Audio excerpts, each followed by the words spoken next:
అండి అందరు ఎలా ఉన్నారు? నేను కూడా బాగున్నాను. ఈరోజు నేను రసం పౌడర్ ఎలా చేసుకోవాలో చూపిస్తున్నాను. ముందుగా ఒక కప్పుడు పచ్చిశనగపప్పు తీసుకున్నాను. ఇదే కప్తో కందిపప్పు తీసుకుంటున్నాను. ఇవి 2 వేయించుకోవాలి. కొంచెం దోరగా వచ్చాక కలర్ చేంజ్ అయ్యాక ధనియాలు యాడ్ చేసుకోవాలి అదే కప్తో. ధనియాలు ఏంటంటే ముందుగా వేస్తే మాడిపోయినట్టు అయిపోతాయి కాబట్టి ఇప్పుడు ఇవి 2 కొంచెం కలర్ చేంజ్ అయ్యాక ధనియాలు యాడ్ చేసుకోవాలి. తర్వాత నేను చూపించేటువంటి ఇంగ్రీడియంట్స్ 1 బై 1 వేసుకోవాలి. ఎండుమిరపకాయలు, మెంతులు, జీలకర్ర, ఇంకా దాల్చిన చెక్క, కరివేపాకు 1 బై 1 వేసుకోవాలి. కరివేపాకు లాస్ట్లో యాడ్ చేసుకోవాలి.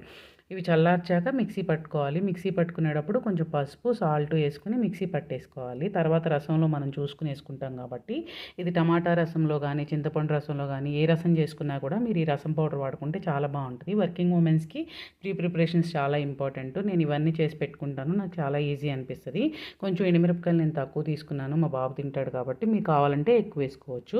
ఇది చాలా టేస్ట్గా ఉంటుంది. తర్వాత మిక్సీ పట్టేసుకోవాలి. ఫైన్ పౌడర్గా టైట్ కంటైనర్లో